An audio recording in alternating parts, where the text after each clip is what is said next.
against those who would hold us down. Together, we can build a bigger, more engaged, more powerful labor movement. A movement with the power to change our politics and our policies. A movement that can bring justice and freedom and love for all our brothers and sisters all over this land. We have the power to do that, but it will take all of us. You can't build a house with one hammer, brothers and sisters. Amen. We need all of us to build this movement. And so this morning, we want to do an exercise so that you'll reflect on what your part in charge to transform our movement into a bold force for change. Take a look at this video.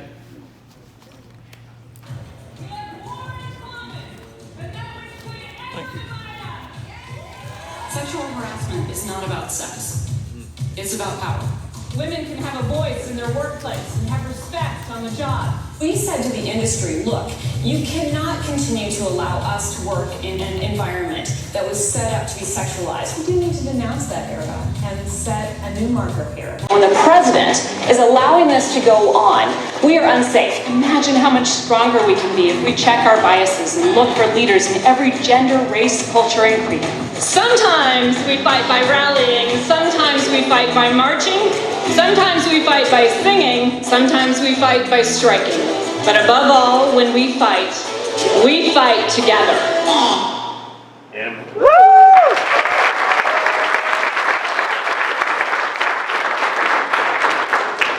During the longest government shutdown in history, when thousands of workers were locked out or forced to work without pay, President Nelson rallied along TSA agents, air traffic controllers, and other federal workers. She spoke out fiercely about aviation safety concerns during the shutdown, and she built union solidarity among other union members, turning folks out to stand alongside our government employees. And most of all, she issued a call for bold action, a general strike of all union members. That ignited a conversation and helped shut down the shutdown, brothers and sisters. It got attention about what is the direction of our labor movement. What should our strategies be if we're going to be a bold movement for the future? Sara has since been called America's most powerful flight attendant, one of the nation's most influential and powerful labor leaders, and my favorite, one of InStyle magazine's top 50 badass women.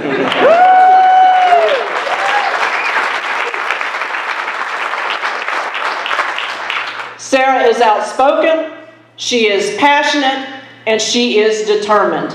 Determined to push our movement, to be bold and take risks, to be unafraid to wield our full power, to be relentless in our pursuit of justice. Brothers and sisters, please get up on your feet and welcome a visionary leader, a Wonder Woman for working people, Sara Nelson.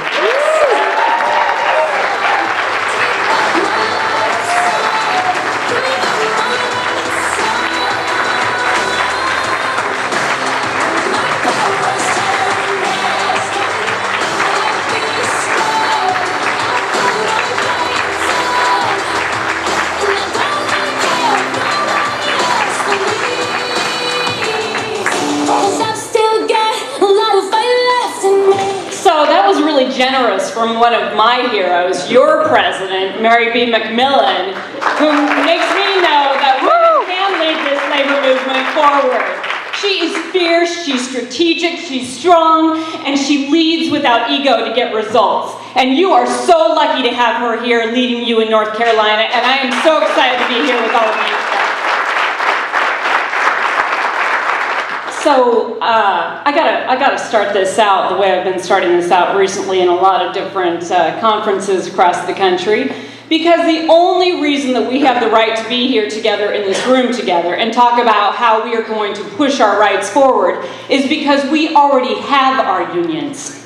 And we need to tell people about what it means to have our unions and what it means to be able to come together and to build a better future and to push back and to fight for what's right. So we want to start off right now with a little union pride. So I think that you should get on your feet. And I'm going to take a little video and tweet this out a little later, so you're going to want to look for that at Flying with Sarah. And we'll see if you can beat California and Texas, because they're in the top running right now. But on the count of 3, I want you to shout out your union with as much pride as you've got. And I'm going to capture it right here on video, and I hope there's a little cheering afterwards too. So 1, 2, 3.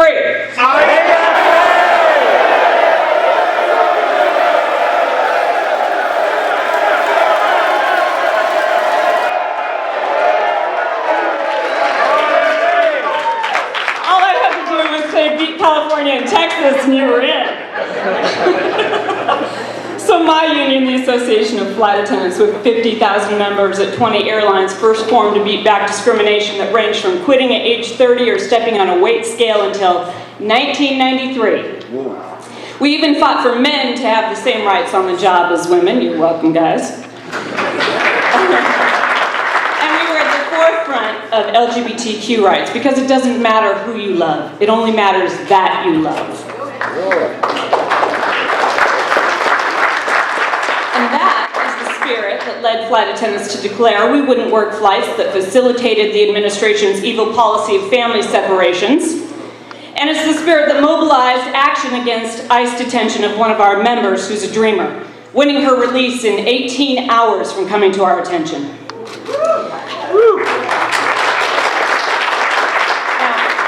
My first week on the job, a flight attendant of 35 years pulled me aside after she had had a little scuffle with a supervisor in the office and won.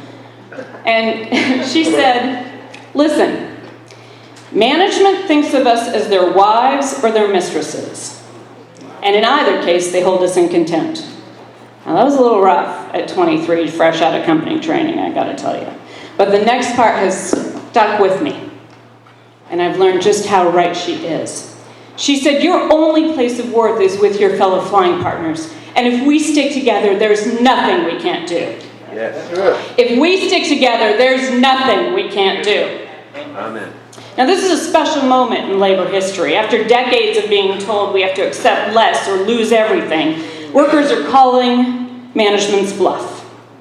We're standing up, we're building new unions, making big gains, and showing what solidarity can achieve. Sunday night, 50,000 members of the United Auto Workers walked off the job, the largest organized strike in the U.S. since 2007. And everybody, every day, needs to do everything we can to make sure we win this strike. The whole country is looking at this strike, and if you want to do anything going forward, you got to get on this picket line. Yep. Yeah. Good. Now by Monday, management had canceled health insurance for those workers. One worker woke up in the hospital after having had surgery to find out the news. Other families went to buy their insulin and couldn't afford it because they were denied. A little child needed a cancer treatment and his family took him for it and was turned away. Now, I had reporters calling and asking me, "Can they do this? Isn't this illegal?" And the truth is, it's not. It has happened in many, many strikes before. But what is happening now? People are absolutely calling bullshit on the cruelty in this country, and they are standing together and they are saying, "We're not going to take it anymore. It's not right for me. It's not right for him or her. I stand with them, and I'm going to stand up and fight back." Now next month, 80,000 workers at Kaiser Permanente are preparing to walk out and strike as well, and we've got to have their backs too. After 47,000 UFCW members voted to strike in Southern California a few weeks ago and scared the hell out of management and got their contract and won. Management had to take that strike threat seriously, because a few months before, 31,000 grocery workers in New England walked off on a 10-day strike that delivered a contract and hurt the company bad. They didn't want that to happen again. Months before that, thousands of hotel workers went on strike at Marriott hotels across the country, and their solidarity delivered new contracts with raises, better benefits, and more rights on the job, and addressing sexual harassment too. More workers went on strike in 2018 than any previous year since 1986. Educators, tech workers, hotel staff, truck drivers, grocery workers, all united in solidarity, standing up for themselves and for our communities. And today, youth around the world are saying we're going to take ownership of our future. And they are taking part in climate strikes and climate actions around the world to call attention to the fact that we need to get serious about taking care of our planet. Now, AFA has been a leading advocate on this because the truth is it's not the solutions to climate change that are the job killer, it's climate change itself. When we get up in the air, turbulence is happening more and more, and flight attendants are getting thrown around that cabin with 300-pound carts falling down on top of them. When the ground gets too hot to land, those planes can't get there, and they can't take off. And when these dramatic climate events happen, our communities are decimated, service stops, and our jobs are on the line. But not all environmental policy is equal. So we need to stand with these kids, we need to get in the conversation, and we need to make sure that the climate policy that is in place creates good union jobs, doesn't leave anyone behind, make sure our miners are taken care of, make sure everyone has a just transition, a real just transition that we have never seen in this country before. So I want to recognize the skepticism. Because our communities have been left abandoned before. But if we get in on this conversation and if we demand that it works for us, we can create policy that creates millions of good jobs, and we can save our planet for our children and grandchildren and their children too. Even more important than the strikes themselves, though, is the solidarity that we're building. The thing that we all have to remember is that the strike is the tactic, and solidarity is our power. The strike that set the wave in motion, the West Virginia teachers' strike of 2017, wasn't a legal strike. Teachers in West Virginia can be fired and stripped of their license for striking. They didn't even have the right to collectively bargain. When the consequences are that high, it takes real solidarity and really high stakes to overcome that fear. But the truth is there are no illegal strikes. There are only unsuccessful ones. When the teachers started really discussing it, the bus drivers said, "We're on your side. We won't drive a single bus to school." Coal miners stood up and said, "We've got your backs." And the entire labor movement showed up. More than that, they made the case that this is about investing in the future for our students and our children and our communities. And even the superintendents were on their side. That's the kind of solidarity that we're seeing all over the country. Teamsters told GM, "We won't drive the trucks with your vehicles to the dealerships while our union siblings are on strike." Right. Parents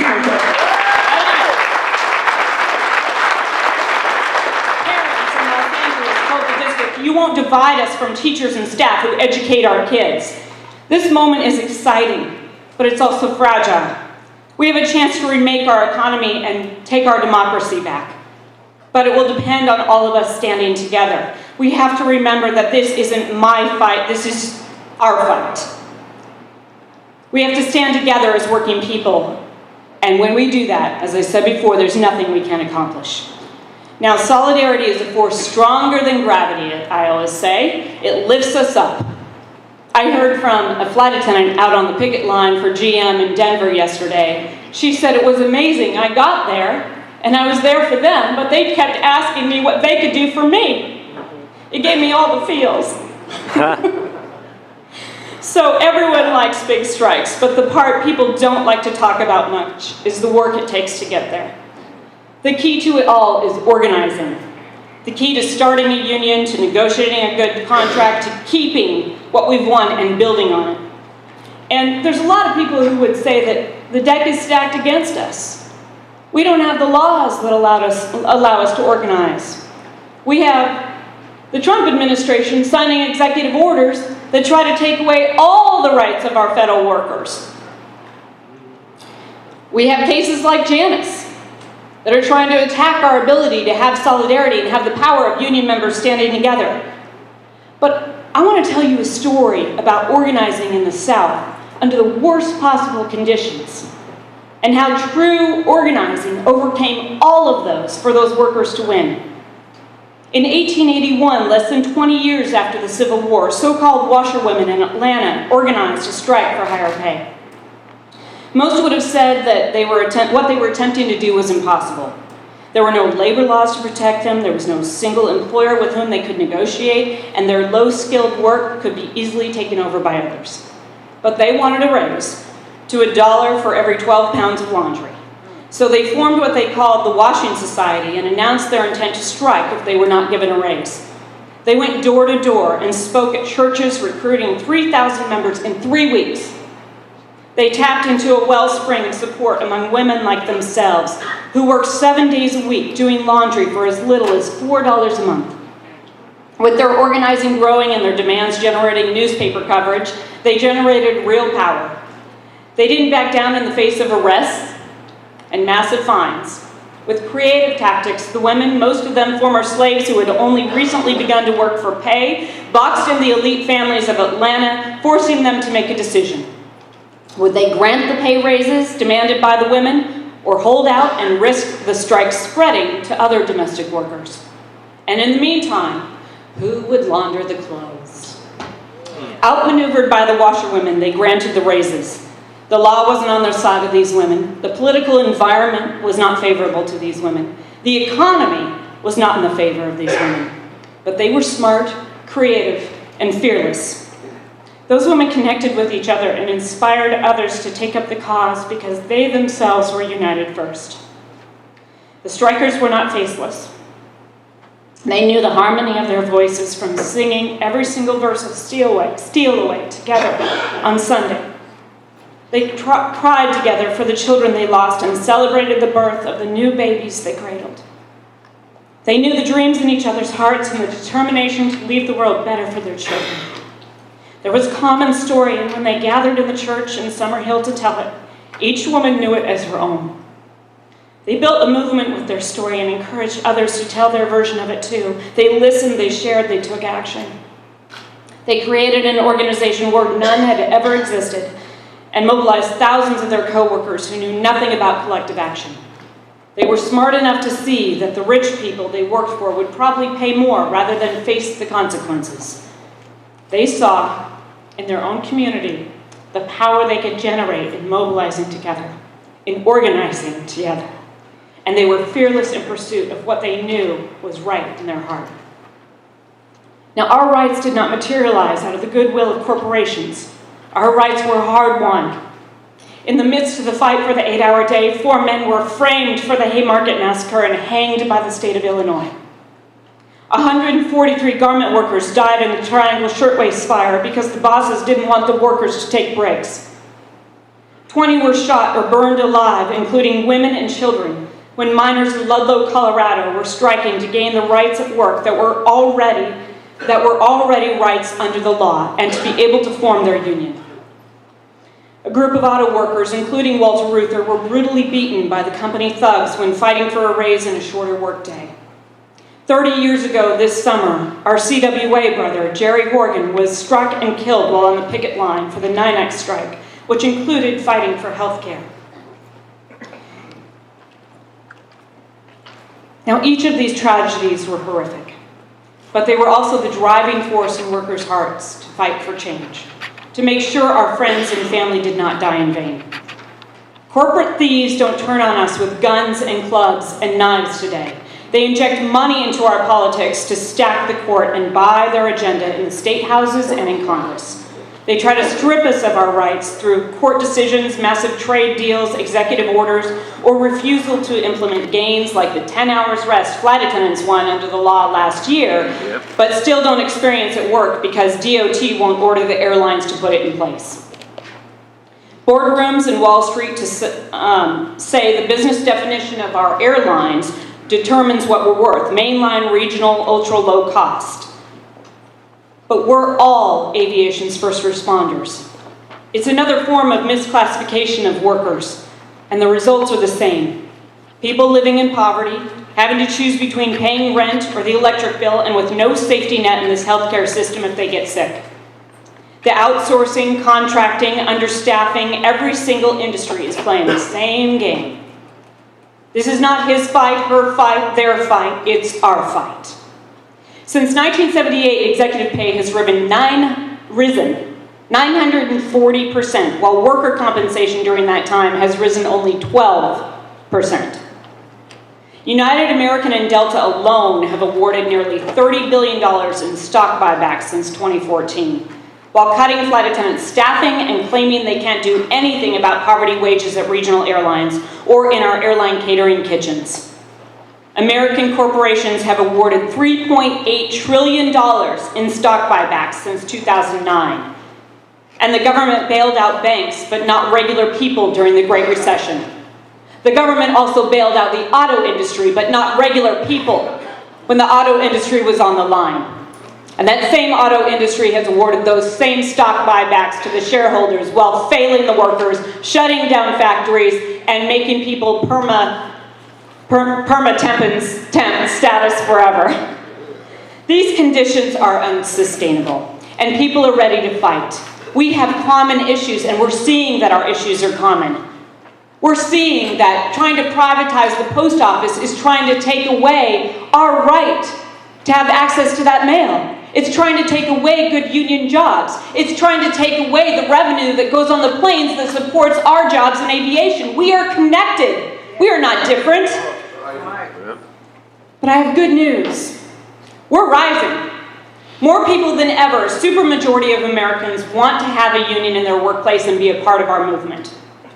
As a brand new flight attendant at United Airlines, the company failed to pay me. With a zero balance in my bank account and no idea how I would even eat that day, I went down into the airline office to ask them why I hadn't been paid and what was going on. They had no answers, and for the first time, I felt like I was just a number in an HR file. And the tears started to roll when I felt a tap on my shoulder that changed everything. I turned around and saw somebody standing there who looked a lot like me. She was wearing the same uniform. Otherwise, I'd never seen her before. She's holding her checkbook and asking me how to spell my name. She hands me a check for $800 and she says, number one, you go take care of yourself, and number two, you call our union. I did call our union and I had my paycheck the next day. And that's when I learned the power of being a part of a union. They fought for me in a way that I couldn't fight for myself.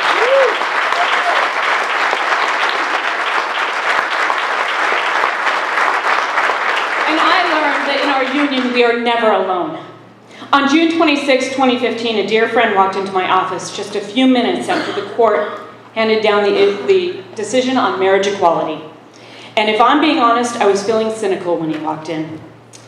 So don't get me wrong, I really wanted to celebrate, but at the time I was in the middle of a fight to prevent furloughs of our members, and we were trying to stop the Obama administration from pushing a trade agreement that would gut millions of jobs, and our streets were filled with protesters demanding answers for the killing of black youth. I couldn't see how this decision would have an impact on any of that. But my friend was standing in my office with tears running down his face, and he's not a crier. He said, I don't have a partner. I don't know that I will ever be married. But that's not what today is about. I didn't realize until today the oppression I have felt my entire life. Today, my country recognizes me and the choices I make in my personal life as the same under the law. And that feeling of being acknowledged has moved me more than I ever expected it to. In those words, I remember two things that are easy to lose sight of, but that we cannot forget. Every step forward makes the next step possible. And we cannot ever dismiss the oppression of someone else as their problem. When the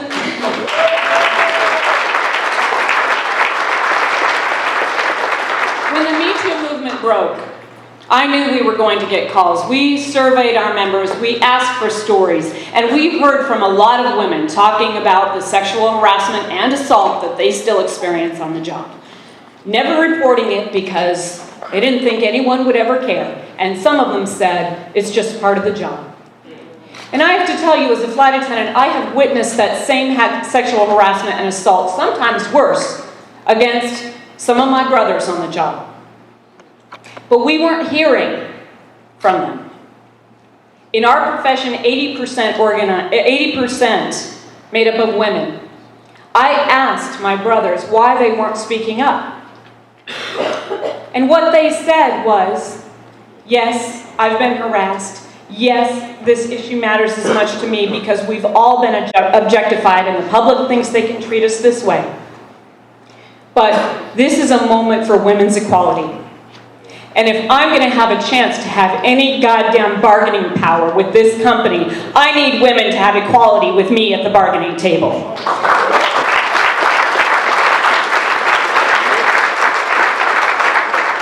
So let's get clear. If nothing else moves our fellow members, if nothing else moves us, if we don't stand up for someone else, it is undercutting our value too. Yes. These discriminatory issues were at the heart of why our union was formed, and some of the earliest LGBTQ wins were in our contracts. As we beat back discriminatory practices through a contract at one airline, another followed suit. And just as important, it gave members a sense of the power they had in their lives to change their own lives. Some of those members and our union leaders testified in the San Francisco hearings that led to the domestic partner benefits that helped set the course to marriage equality. When my friend came into my office, all the years of union activism fighting for those rights came flooding back to me. Suddenly the ruling wasn't a distant thing handed down by the court. It was the natural outcome of years of hard work. We won through solidarity, changing one contract, one workplace, one community at a time. Sexism, racism, homophobia, cultural traditions have for centuries been the premier tactic of the boss to hold us down, to keep us divided, and deny us the power we have together to take what we are owed as workers. They have led us to believe that some jobs are better than other jobs, but the truth is, as Unite Here says, and we should all embrace, one job should be enough.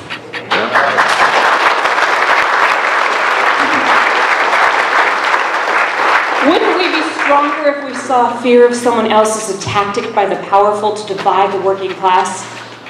Wouldn't we be better if people different from ourselves raised our curiosity and we asked them to tell their stories? This happens on the picket line. This is possible in a sustained structure of our union. But the labor movement isn't always at its best. Hasn't always been perfect. The most corrosive idea that people in power have pushed into our minds is the idea that individual accomplishment is the ultimate achievement, and that if we succeed, we don't owe anyone else a chance to do the same. When Reagan broke the PATCO strike in 1981, there were plenty in labor who quietly whispered that the air traffic controllers who had endorsed Reagan got what they deserved. As a labor movement, we didn't back their play or stand united. Now, I was in third grade at the time, but I still say we, because this movement belongs to every worker in every age, and we all have a responsibility to own our piece of it. When PATCO fell, it sent a powerful signal to the corporate titans and working people alike that it was open season on unions. Both the people in power and working people got the message loud and clear. And people think that power is a limited resource, but using power builds power. And once workers get a taste of our power, we will not settle for a bad deal, and we won't stand by while someone else gets screwed either. And that's what happened during the government shutdown. It is only because of our unions that we heard stories of real people during the shutdown. Some agencies were handing down memos from the White House to tell federal workers that they were forbidden from speaking to anyone about how they were faring during the shutdown. Our unions put a stop to that to make sure people could express the personal hardship that they were forced to face. And workers, real people, were in crisis. No money to pay for rent, for childcare, or a tank of gas to get to work. The federal worker stretching insulin through the night and wondering if she will wake up in the morning. The TSA officer in her third trimester with no certainty for her unborn child. The union vet advocate who was attacked by the administration for speaking truth about the crisis created for 250,000 veterans, with the instability of the shutdown and increased risk of veteran suicide. The air traffic controller who whispered to his union leader, "I just don't know how long I can hang on." Our TSA brother, Robert Henry, in Orlando, who took his life by jumping 8 floors to his death in the middle of the security checkpoint. To the public, federal workers were suddenly no longer nameless, faceless bureaucrats. The stories made them human to the public. Now, for flight attendants, aviation security isn't academic. It's life and death.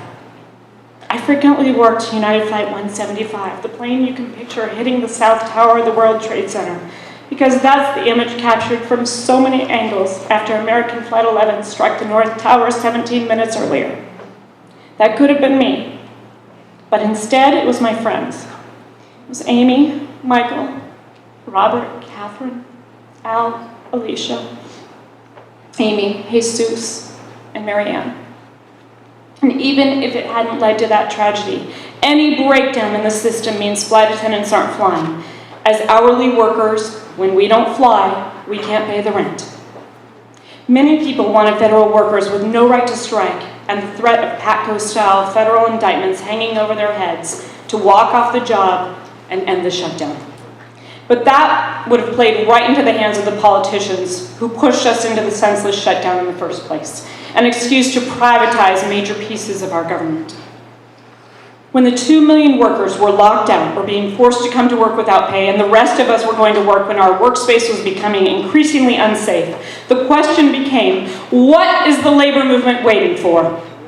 Federal sector workers needed us to have their back, and the truth is that if they can't do their work, we can't do ours. We are all connected.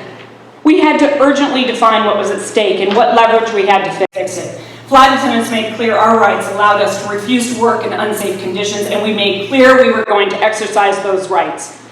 Calling for labor to talk about a general strike made clear who had the power. When it seemed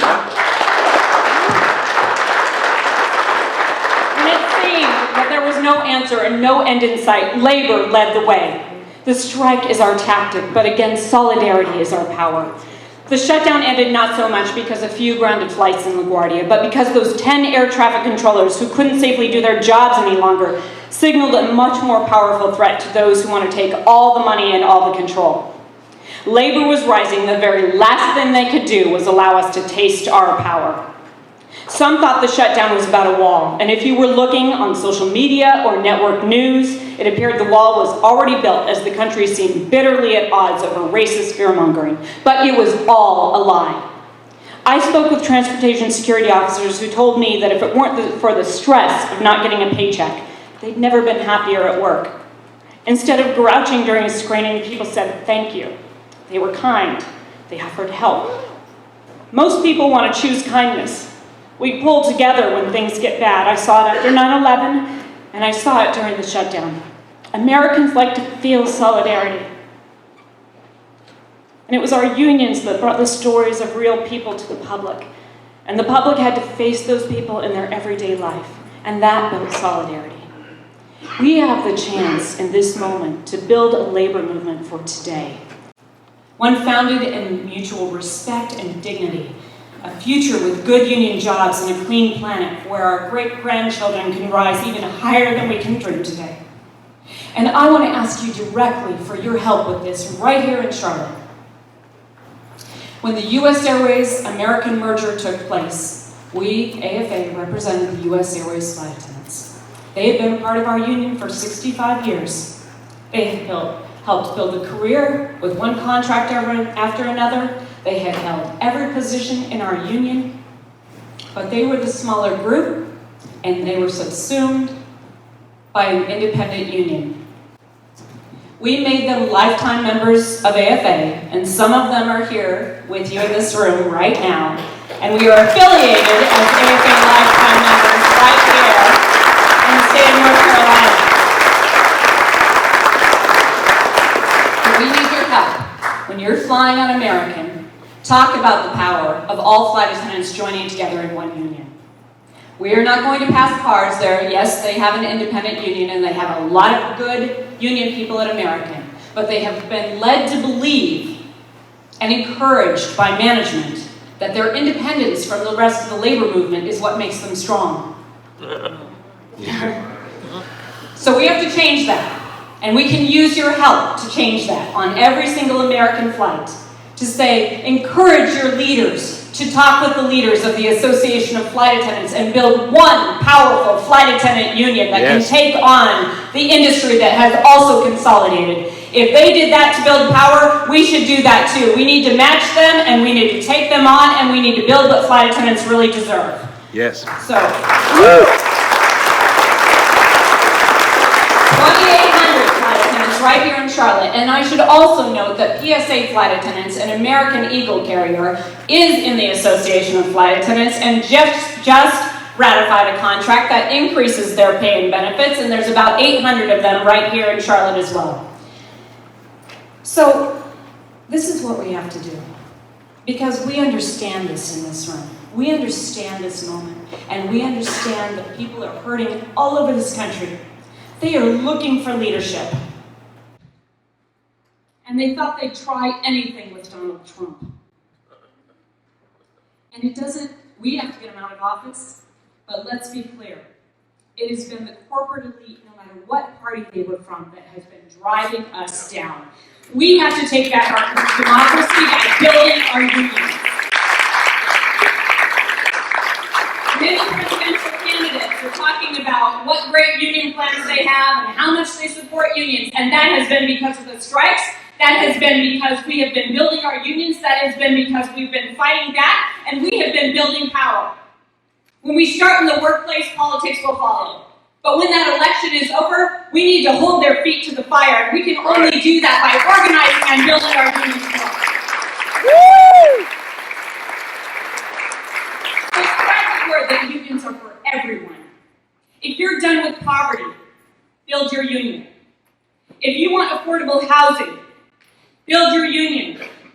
If you want to close the dangerous safety loopholes of foreign repair stations and self-regulation of companies like Boeing, build your union.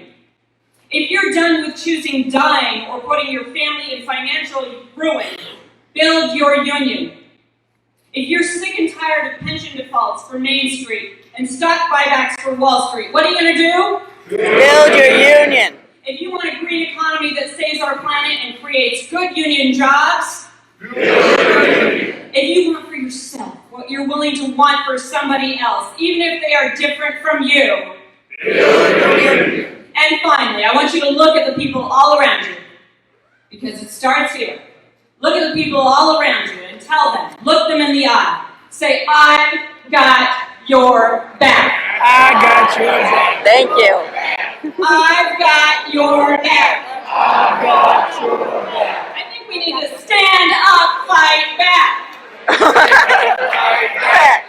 got your back. I got your back. Stand up, fight back. Stand up, fight back. I've got your back. I got your back. Stand up, fight back. Stand up, fight back. I've got your back. I got your back. I've got your back. I got your back. I've got your back. I got your back. Right on. Let's go, North Carolina.